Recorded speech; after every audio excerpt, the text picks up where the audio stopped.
Welcome to Get Your Mind Right, the podcast where merchant services, digital marketing, and personal growth collide. Tune in for real talk, fresh insights, and the motivation to level up.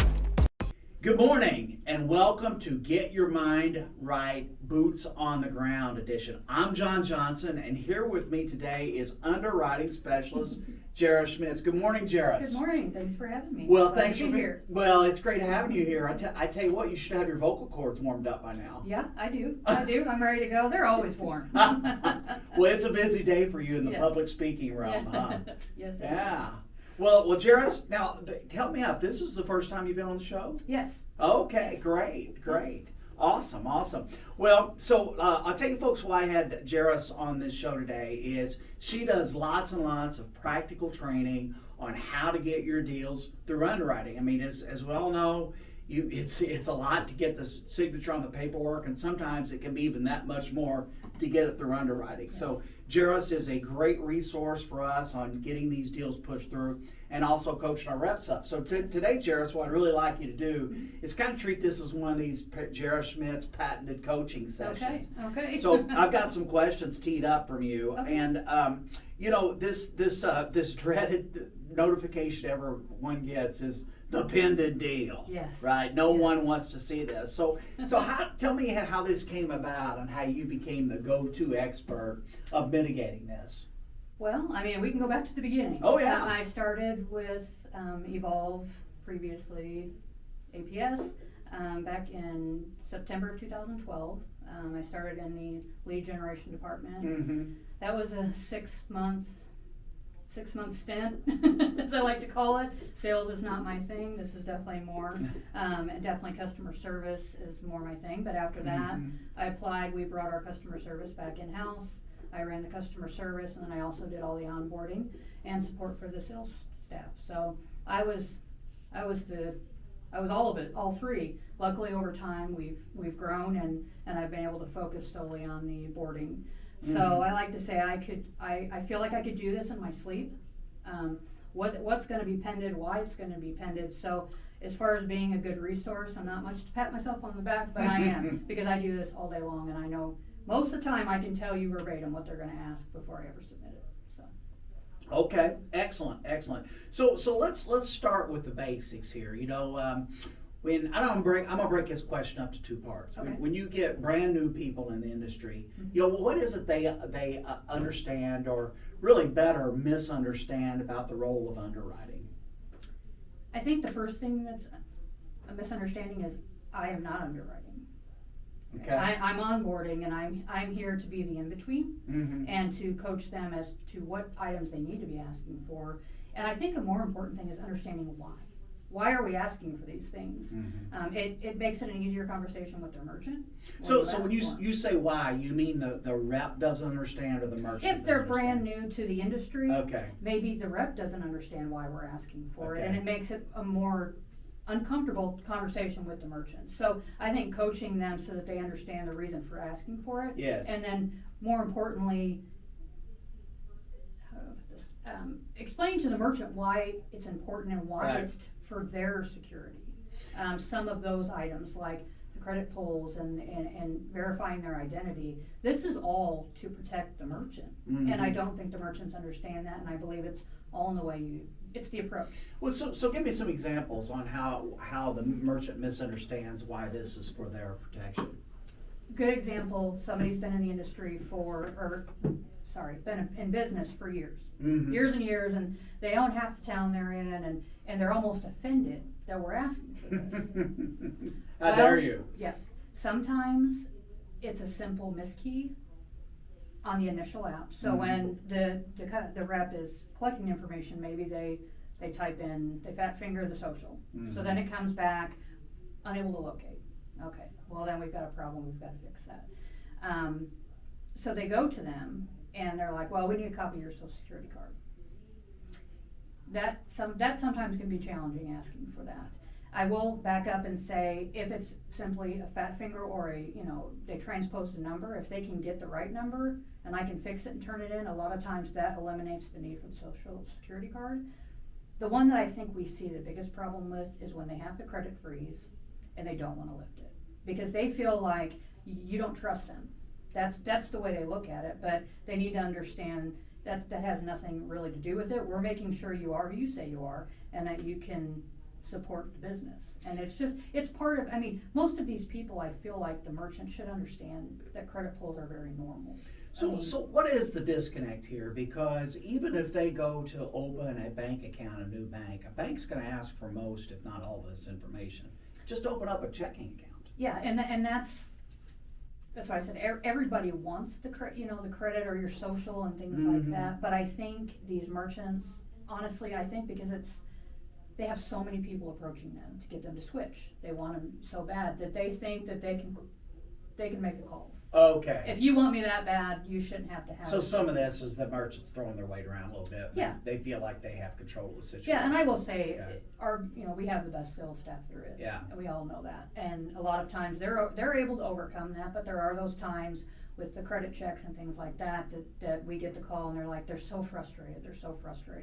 And then, of course, sales support also, we have the best in the business there. And they can walk them through what approach to take. And because we all sit together, I usually have this ear open, and if I can throw in any guidance if I'm in the middle of doing another deal. But it's just a tough conversation. You worked so hard to get that application signed. You're so excited, and then here I come, pen, go back. So it's challenging, I'm sure. So I'll throw you a question from Sure. left field here.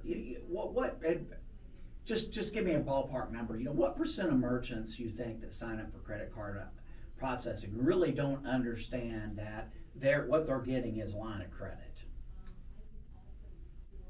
80%. Wow. I would say 80%. Yep. And how long, just for the edification of our new listeners out here, so if as the processor, okay, let's say that merchant goes out of business, how long are they on the hook for chargebacks? I will be honest, I do not know that answer. Last I heard, I think it was 6 months. Yes, that sounds, I'm not definitive on that, Yeah. but that sounds about right. So But you think about this like, any kind of custom industry where you're taking upfront payments, and let's say it's a $100,000 a month merchant and they've got 50,000 that was the deposits.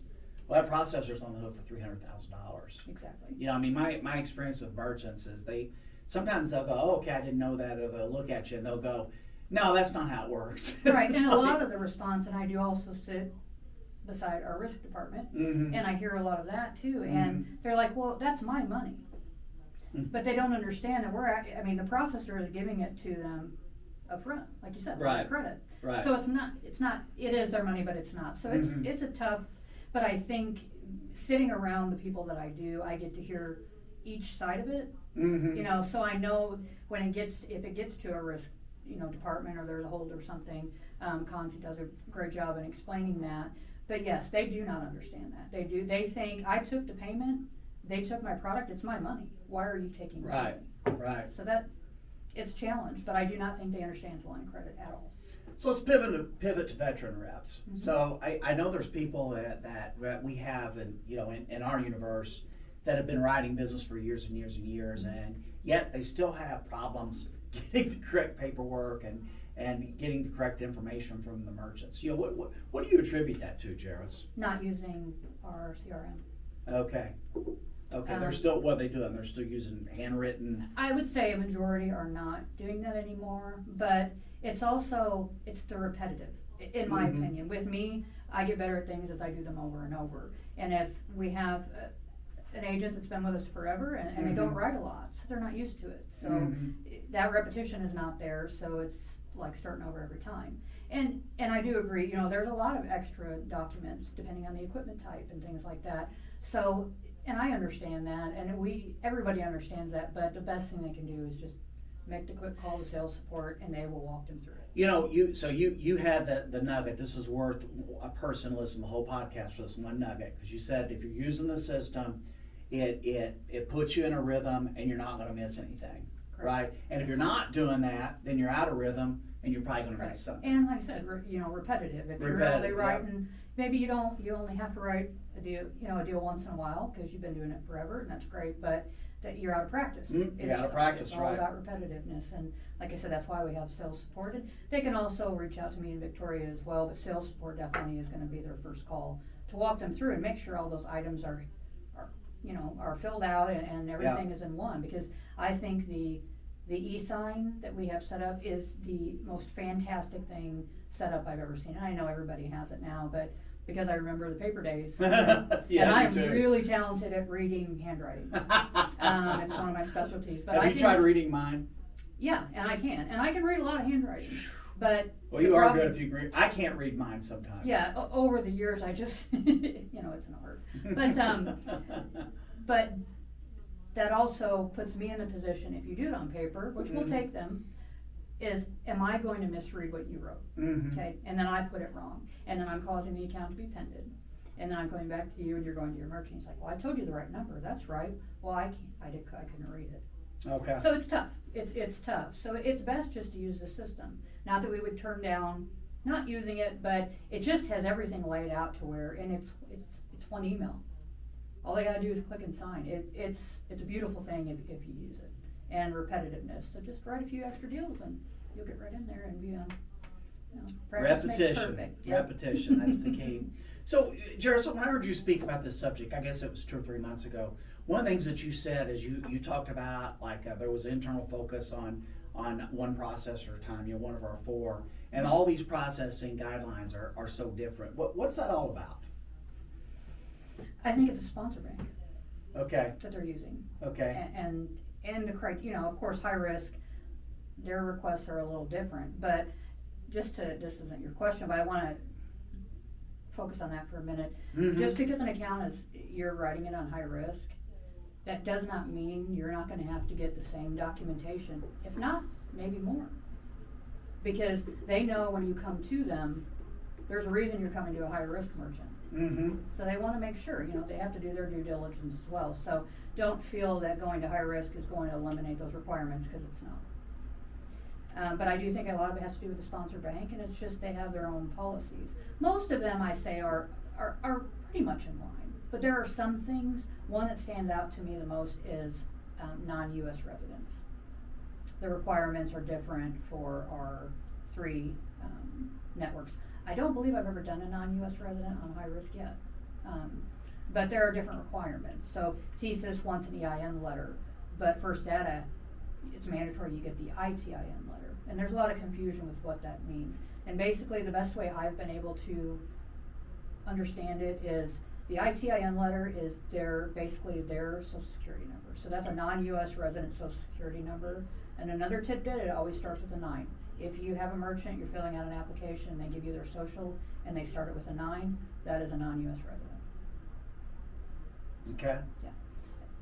So that differs a bit, but for the most part they're the same, but I do believe it has to do with the back-end sponsor bank and what their requirements are. Well, Jeris, you better than anyone are keenly aware of all the changes and consolidation and spin-offs and mergers that's going on in our industry. So one that's really affected everyone is the rise of global, and how they've absorbed Heartland and TSYS and really shook up the industry here. So they, as you're aware, they have their own risk acceptance criteria. So I've heard this a couple times from reps that they're a little nervous about a merchant because they may be at the volume threshold on this. Well, what kind of advice would you give them? If they're at the volume threshold, I think you have to look at what type of business it is. Because if it's a brick and mortar face-to-face and you've got processing statements and the things we need, you may not have to get financials. But as much as I hate to say it, it's always best, if it's close, err on the side of caution and get them. Okay. So shot out of a cannon here, all right? Got someone brand new. Give me your top 5 things of why deals get pended and what folks can do to avoid that.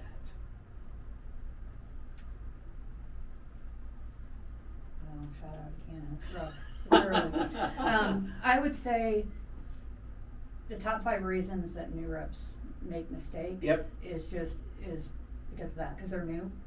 Make the phone call to sales support. They will walk you through the beginning of that deal all the way to the end. So that's your number one Yes, deal. If you're a rep and you're in your first 20 deals or whatever, belt and suspenders, call sales support. Make sure I've got my paperwork right. Yes. That's the number one thing to do. Yes, because you do not you're new, you're still learning, you do not want to go back to the merchant and be Yeah. like, I forgot these 3 documents, Yeah. I need these 2. Yeah. So that would be my advice, and I don't think, depending on what kind of time frame and how many deals you're putting in, again, it goes back to the repetition, you know, first 3 or 4, any that you're unsure of. We have people call that have been in the industry for a long time, but they want to make sure, because like you said, everything changes. We have a new product, and we have to make sure, you know, we have a form for the hosting and things like that. So, well, I know there's a lot of documents, that's important, and then I can't stress enough, do a Google search of your merchant. Yeah. I would say the number one thing that deals are pended for is the DBA address, the business location address does not tie back to that business. I try to check that every time, you know, end of the month, we all know how that gets, you're getting it rolling, getting them in. There are times it doesn't happen, but I almost always try to check that, because it could be, they have the street name misspelled. I have had them pended for that. Do I feel that that's ridiculous?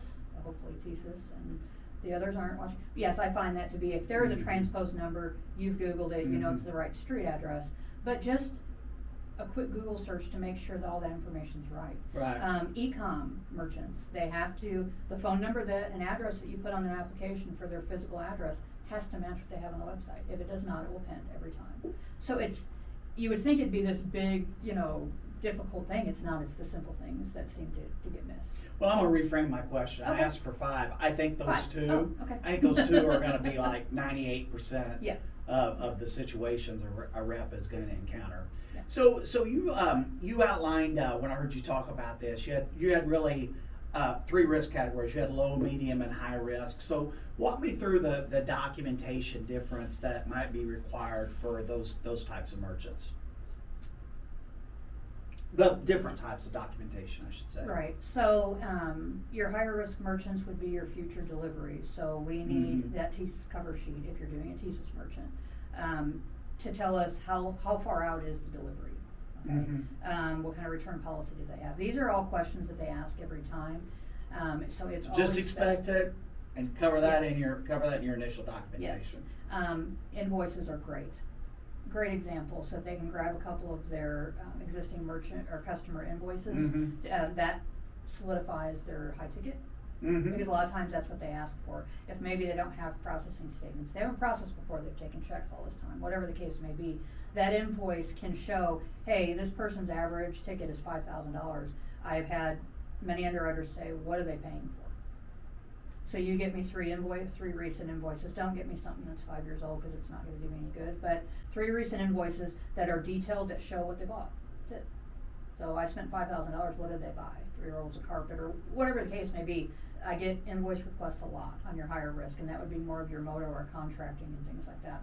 And we do a lot of contracting type businesses, the services, you know, roofing and things like that.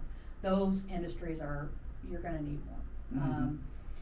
Bank statements, you know, you don't have to get those in every one, but if you can, if you have a good rapport with your customer, anything that you can get, and I know you don't wanna walk out there with a suitcase of paper, or hopefully you're not getting it all in actual real paper, but, you know, just your basics, you know, processing statements if they have them. If they don't have processing statements, 3 months of bank statements. They need to be the most recent. I do see sometimes where I get ones that are old and they won't even look at them.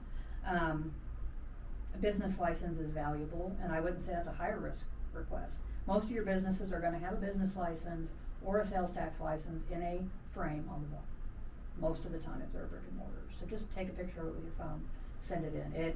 That eliminates them asking for the SS4 and those documents that could be asked for. Let's see. Contractors, it comes up all the time, because those are a tough one. Get their contractor's license, or if they don't have the license, just get their contractor license number. Because there's a site that you can go and look them up and just make sure they're valid. And that's for several reasons, but obviously the risk of chargebacks and things like that, because maybe they aren't licensed and they don't support their work, or whatever the case may be.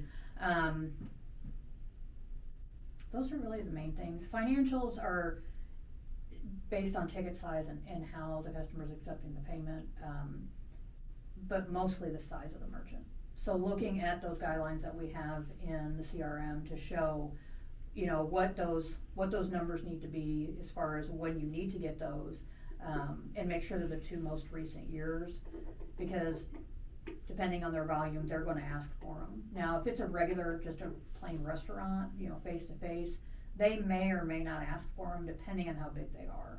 Mm-hmm. But if you can get them and you have a good rapport, go ahead and grab them. It's Mm-hmm. just gonna save you time. Yeah. But Just go ahead and do financials it. are not an every time thing, but they are asked for, and I can never be 100% certain what Mm-hmm. risk is gonna, or underwriting's gonna ask for. They may have a history, maybe it's one where they merged with Heartland, Mm-hmm. and they saw some things, because they can pull Heartland statements, TSIS Global, can pull Heartland statements and see the history, so they may have more questions. So that is helpful and could be, depending, harmful. So it's helpful because they already have the statements to look at, but what's on those statements? So,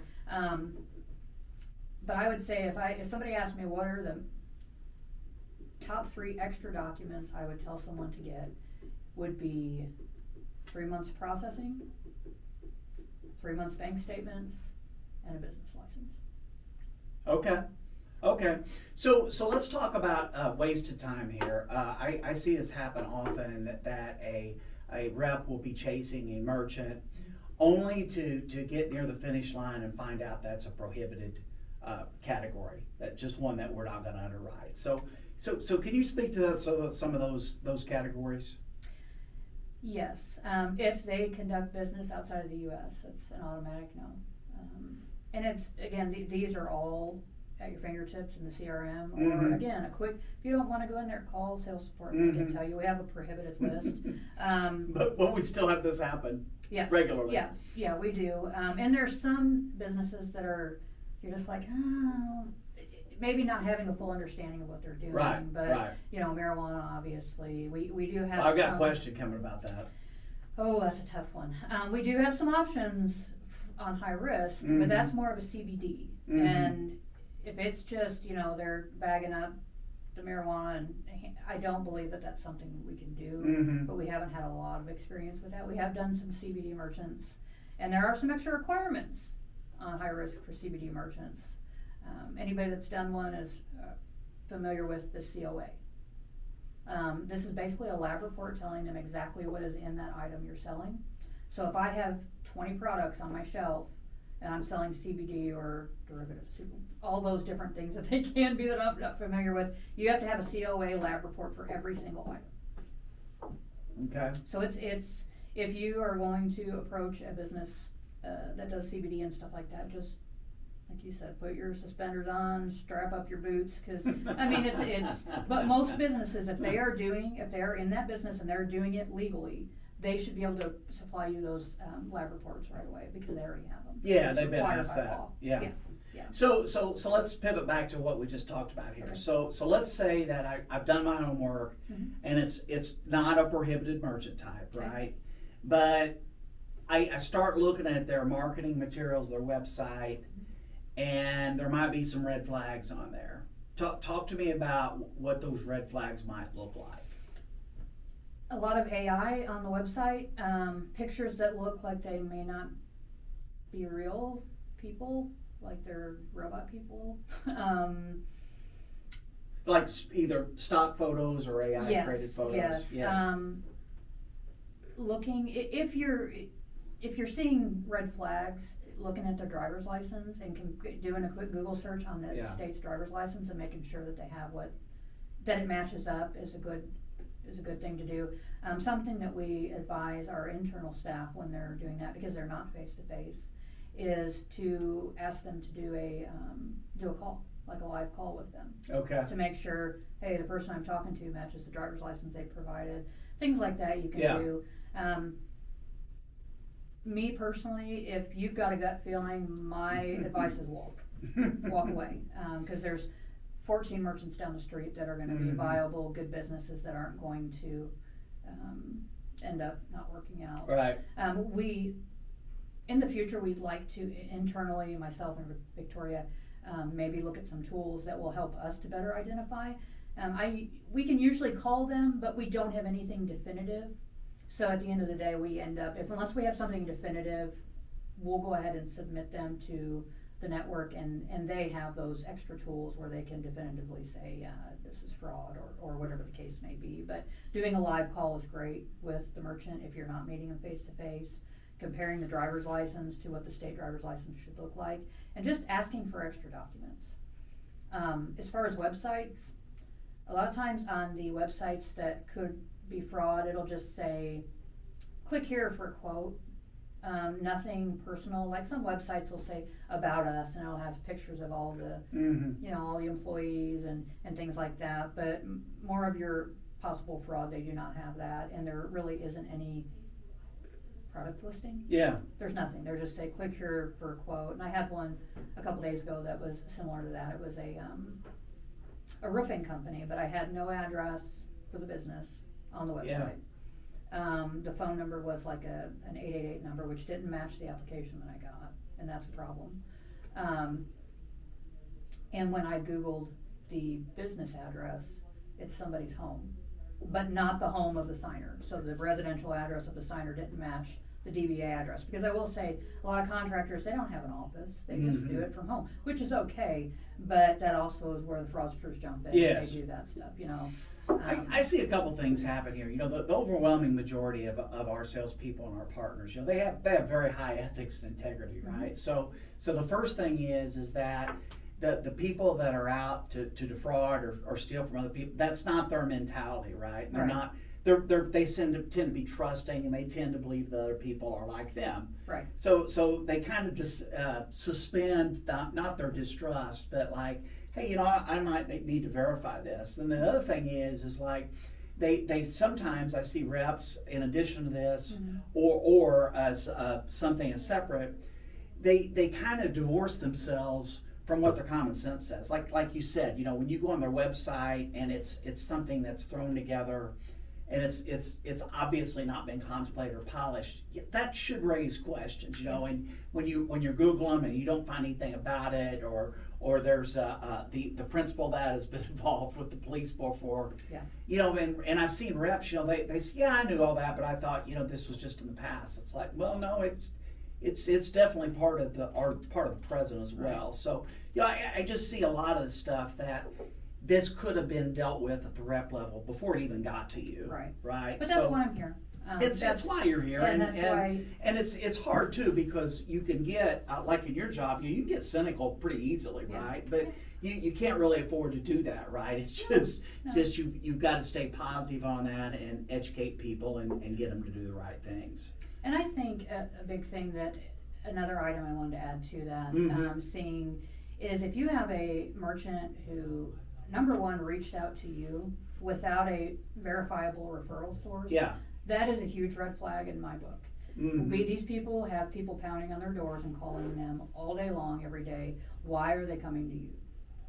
That, to me, that's a flag. Not that you're not a great person, but if they say, hey, I talked to Joe at Burger House down the street and they work with you, that's a viable, that's great. That's a reference. They love you. But for them just to call, and a lot of times when they are fraud, they will call and call and call and call.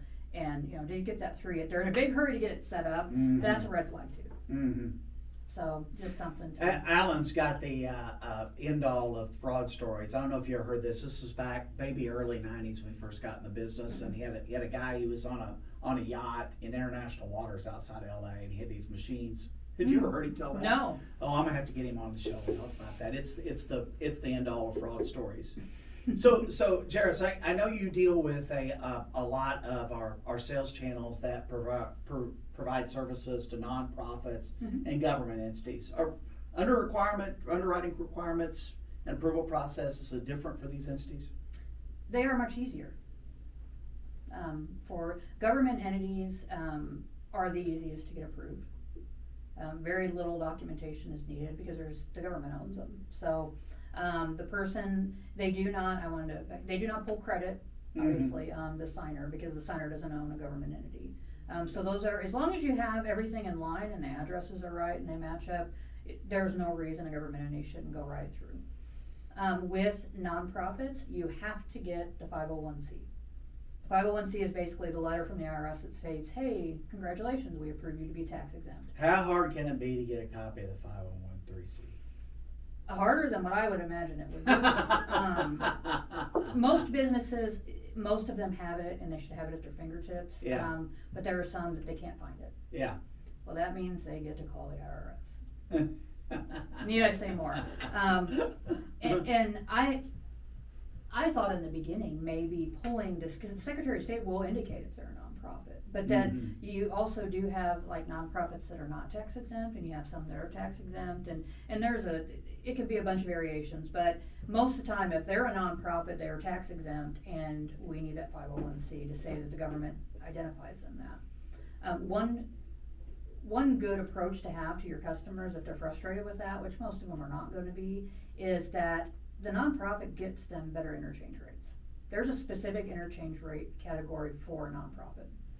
So they get a little bit of a cut on the rate. Yeah. So that's an easy way, because everybody, unfortunately everybody wants to save money, especially a nonprofit, you're doing it for, so letting them know that they do get a different interchange category, or rate category, however you want to put it, for being a nonprofit, but we have to have that document. Okay. Well, so Jeris, I liken you as to like one of the lifeguards on Baywatch. You've got someone out in the waves and they're flying around and drowning. Only for you it's deals, right? They can't get their deal. Yeah. Their deals across the finish line. Yeah. So all these countless lives / deals that you save from drowning, right? What in your mind really separates the great reps who don't ever get in that situation and they're not raising their hands screaming for help, versus these reps that continually seem to be behind the 8 ball?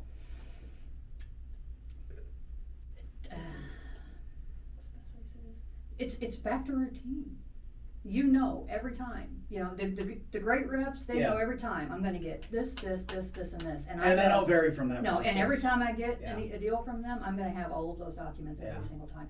And I think because it becomes habit, they don't get uncomfortable asking for it. It is what it is. I think that it goes back to the approach. Somebody's new and they have to go back to them and they're like, oh, I'm going to have this.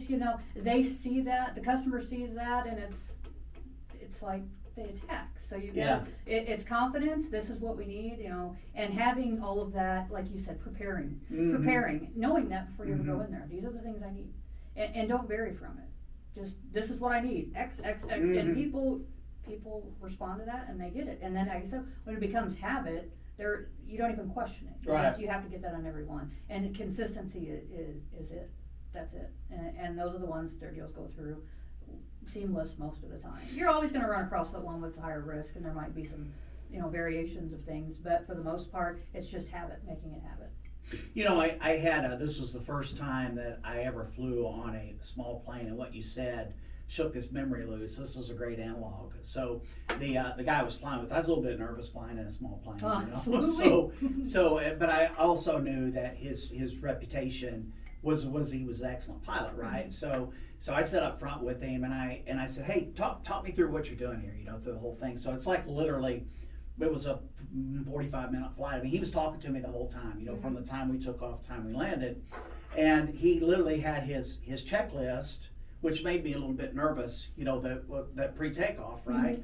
And I'm like, hey, Al was his name. I said, hey, Al, is this like checklist, like necessity?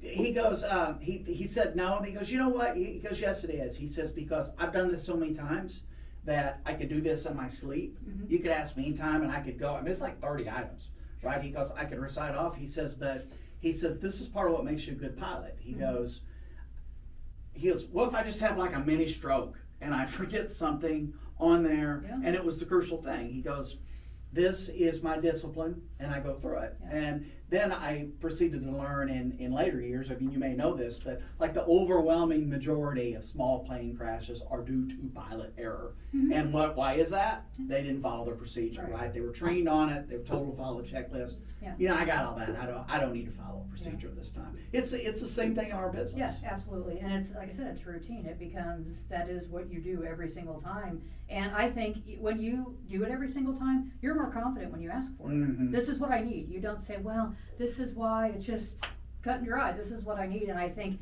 that confidence when you're asking for it, They don't question it. They just give it to you. And a lot of times they say, I don't feel like we're asking for outlandish things, give me your blood type and all those things.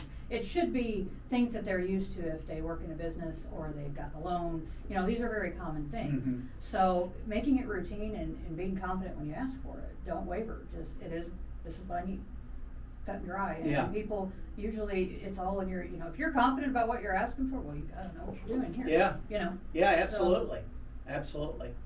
Well, Jeris, this has been fantastic. It's been fun. I tell you what, it's what is it? It's 10 o'clock, and you've already put in a full 8-hour shift today. I have. I already told Megan I'm out. No, I've got deals to put in, but it's fun. It's nice to do something different. I like to share my knowledge because I have a lot of it. A lot of years. So. Well, you've got other topics too. I'd love to have you back on the show. Absolutely, anytime. Yeah. Anytime, as long as it's not the end of the month. I know. Now I do know that much. Yes. I do know that much.